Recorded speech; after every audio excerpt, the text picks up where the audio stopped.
They said she died quickly. They said it was clean, precise. But the truth is much darker. Because Anne Boleyn, Queen of England, second wife of Henry VIII, didn't just lose her head, she lost everything: dignity, peace, and even her identity, in a death scripted like a public spectacle. Studio microphone. If you think you know the story, you don't. Subscribe to the channel now, because the past you've been told is only half the truth. Here history bleeds. The sun rose slowly over the Tower of London on May 19, 1536. The sky was clear, birds stirred over the Thames, and the cobblestones still held the cold breath of the night. But inside the tower, everything was still. The servants moved quietly. The guards avoided eye contact. In a chamber deep within the fortress, Anne Boleyn prepared to die. She had barely slept. For 17 days she had waited, alone, imprisoned, betrayed. Her enemies had made a mockery of her trial. The charges? Adultery, incest, treason, lies, all of them. Political tools. The court had smiled as it killed her. The sentence had already been decided before she was even arrested. Anne Boleyn was never going to survive Henry VIII's disappointment. Not after she failed to give him a son. They dressed her in a dark gray gown trimmed with ermine. Her hood was modest. Her expression was unreadable. Some said she prayed all night. Others said she laughed. One servant claimed she spoke to no one, just stared at the wall, lips moving in silent conversation with God. But when the hour arrived, she stood. No screaming. No weeping. No plea for mercy. The Queen of England walked toward her own death with eyes wide open. But the execution that followed, what they don't tell you, is far more chilling than the clean, elegant stories written in history books. Anne Boleyn was not taken to a scaffold with a single block. She was not met by a silent executioner with a clean blade. What awaited her was theater. A cruel, choreographed display, staged by her husband to break her spirit, even in her final breath. He had ordered a swordsman from France, not out of kindness, but to avoid a traditional axe, a tool too messy, too slow. He wanted it fast, public, inevitable. They led her past the green lawns of the tower, past guards who bowed out of habit, not respect, past the chapel where she once prayed as queen, and then, into the open. A raised wooden platform stood waiting, surrounded by a crowd of hundreds. Nobles, servants, foreign ambassadors, and commoners too, all gathered to watch a queen die. The scaffold was built low so every face could see hers. There was no curtain, no barrier, no shield from the eyes of the nation. A priest stood beside her, but his prayers were drowned by the murmurs of the crowd. She knelt on a cushion in the center of the platform. There was no block, no blindfold. She was told not to move, told to keep still as death approached from behind. The swordsman waited quietly. He held no axe, no gleaming weapon in full view. He had hidden his blade in the straw to keep her calm. But that, too, was part of the cruelty. She wouldn't see it coming. He would call for his assistant, and as she instinctively turned her head, he would strike. And yet, in those last moments, Anne Boleyn did not beg. She looked out at the crowd, at the courtiers who had once praised her beauty, now come to measure her suffering. She spoke calmly, her voice clear. She did not accuse. She did not defend. She spoke of the king, Henry VIII, as a good and gracious lord. The words sounded like surrender. But they weren't. They were a mirror. Because only a truly monstrous king could let those words be her last. The crowd fell silent. The wind shifted. The swordsman moved. She never saw the blade. But it wasn't instant. Witnesses said the sword didn't sever cleanly. That it struck hard against the back of her neck, and for a moment, only a breath, she remained upright. That her body jerked. That the executioner had to finish the cut. That blood spattered against the hay, the wood, the hems of noble gowns. That her eyes blinked once after her head fell. That someone screamed. That the crowd recoiled. And in that moment, history looked away. But we won't. Because in this channel we peel back the veil of myth to show what power really does. What fear really looks like. What it means when a queen becomes a warning. Her body was removed in silence. No coffin. No royal burial procession. Just a rough wooden box hastily repurposed from an old arrow chest. Her ladies-in-waiting gathered her remains with trembling hands, wrapping the severed head in linen, cradling it as if she still breathed. They say the ground beneath the scaffold remained stained for days. The tower staff avoided it even after it had been scrubbed and washed. Because something lingered. Not just blood, shame. Anne Boleyn had been queen. Crowned in majesty, celebrated with processions and pageantry. Now she was dumped into a shallow grave beneath the chapel of St. Peter ad Vincula, her name scratched into a crude wooden marker. No tomb. No monument. Just stone and silence. And within weeks that silence would deepen, buried under lies. Because Henry VIII didn't mourn. He didn't weep. He didn't retreat in grief. He remarried just 11 days later. 11 days.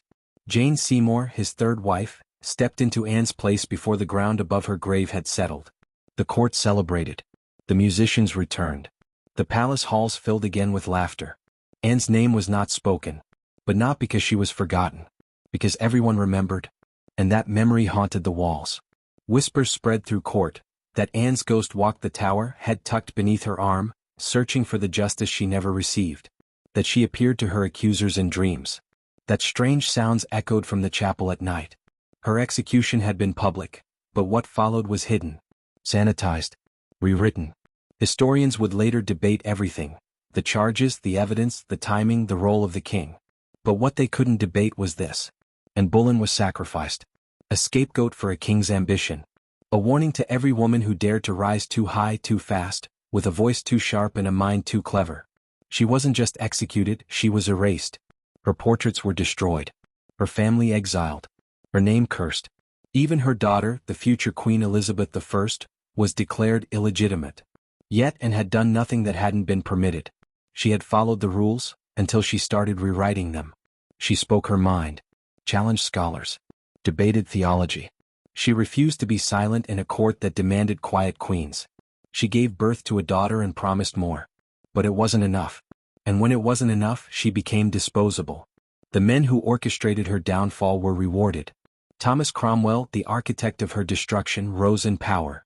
The courtiers who testified against her gained land and favor.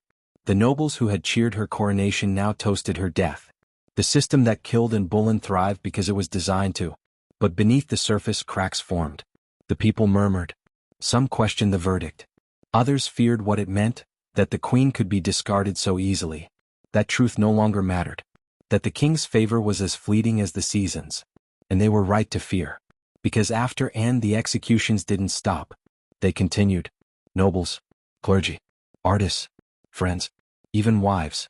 Anne's fate opened a door, and through it poured a rain of terror that would stain the Tudor court for decades. Heads rolled. Towers filled. The blade was kept sharp. Because once a king kills a queen, no one is safe. Anne's execution became a template. A warning carved into history.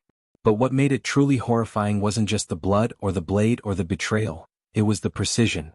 The way it was choreographed. Engineered. Performed. Henry VIII didn't just want Anne dead. He wanted her destroyed. Her death had to be public, swift, unforgettable. He chose the French swordsman not for mercy, but for spectacle. He wanted grace. Silence. A queen who had risen like fire, put out with a whisper. But whispers linger.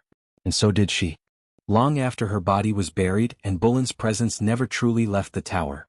Servants reported unexplained noises at night, soft weeping, distant footsteps, the rustle of silk gowns dragging across stone. One guard swore he saw a pale figure gliding along the battlements, hands clasped, eyes vacant, mouth whispering words he couldn't understand. He never returned to that post again. But hauntings aren't always supernatural.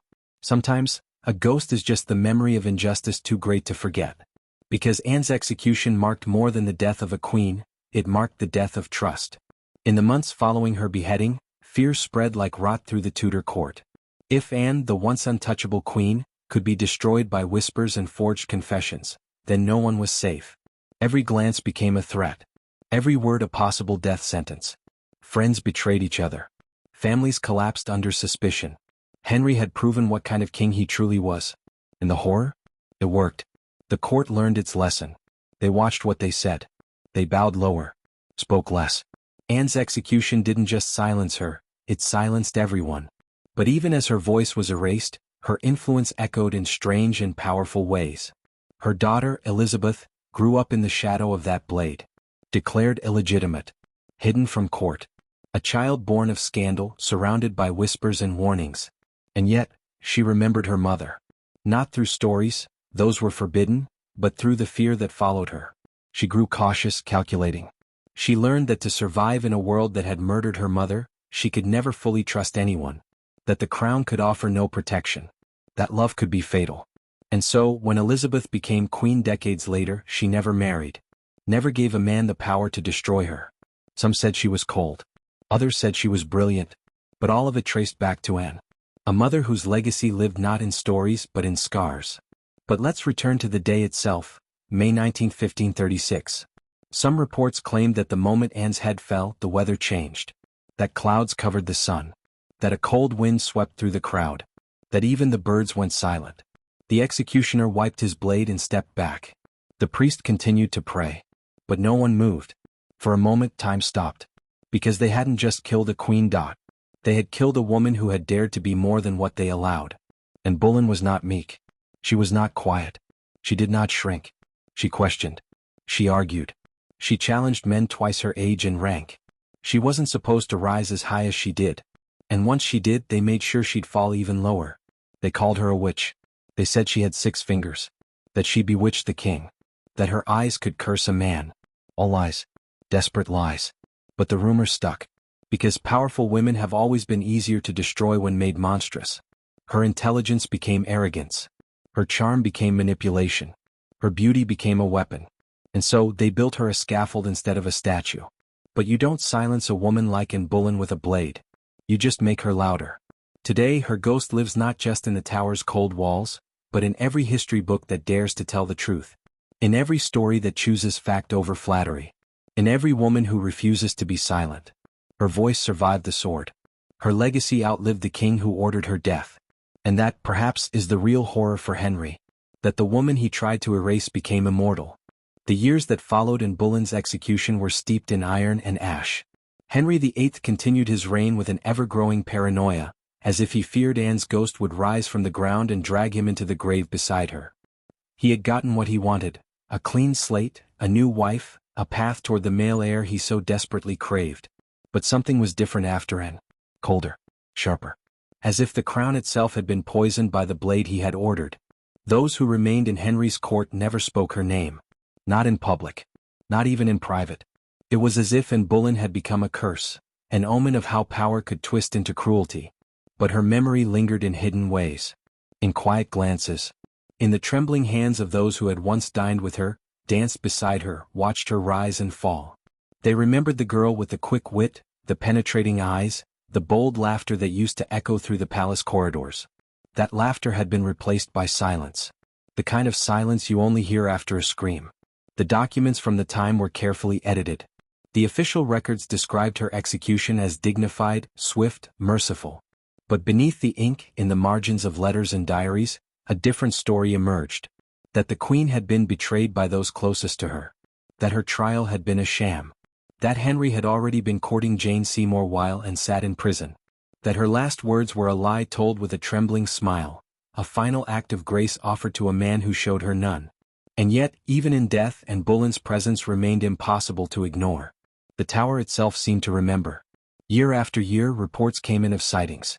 A pale woman walking the grounds in the early morning mist. A figure kneeling at the spot where the scaffold once stood. One story tells of a guard who fainted after seeing a headless woman staring at him through the bars of the gatehouse. He was found the next morning, eyes wide open, mouth frozen in a scream. When questioned, he could only repeat one phrase, "She looked at me." Visitors to the tower still speak of her. Some claim to feel watched near the chapel where she lies buried. Others say the air grows colder without explanation. One tourist, decades ago, claimed to hear a woman softly humming a lullaby while alone near Traitor's Gate. When she turned, no one was there. But it's not the ghost that haunts us. It's the truth. The truth that Anne Boleyn was not killed because she sinned, but because she threatened a system built to silence women like her. She was too clever, too visible, too unwilling to become the docile figurehead the court expected. She was not just a queen. She was a force. And that terrified the men who surrounded her. So they did what terrified men have always done. They took her voice. They took her body. And they thought it would be enough. But Anne's story refuses to die. Because her death was not a private affair. It was staged. Performed. Meant to send a message. And that message, intended to intimidate, has instead become a warning carved into history's bones. That the crown protects no one from cruelty, and that power, once challenged, will spill blood to survive. And so she walks. Not just in the tower but in the minds of every generation who reads between the lines, who sees beyond the portraits and the propaganda, who hears her words echo from the scaffold. I am come hither to die, and I pray God save the king. Not a curse. Not even defiance. A mirror. A final reflection offered from the edge of the blade. The stone that marks Anne Boleyn's grave is small, worn smooth by centuries of footsteps, candles, and whispered prayers. Most who visit the chapel at the Tower of London walk past it without noticing. There is no grand statue, no royal crest, no monument carved in marble. Just a name, a date, and silence. But under that stone lies more than bone. It holds a story that has outlived empires. A warning dressed in velvet. A voice that was silenced, but never forgotten. Because Anne Boleyn was never supposed to survive history. She was meant to vanish. To be remembered only as a lesson, a fallen queen, a cautionary tale. But instead she became something else entirely. She became legend. Her death was horrifying. Her legacy immortal. And perhaps in the end that's what scared them most. Because Anne's true execution wasn't just the sword. It was the attempt to erase her. And they failed. Today her face appears in history books. Her words are studied. Her daughter, Elizabeth, became one of the greatest monarchs in history. The girl who watched the world bury her mother, learned to never bow to it. And Boleyn walks still. Not in body but in memory. And in truth. Because truth never stays buried. Not here. If this story struck a chord, if you felt the chill of forgotten justice, or the weight of history's darkest whispers, subscribe to the channel, because we bring the shadows into the light, and we're just getting started.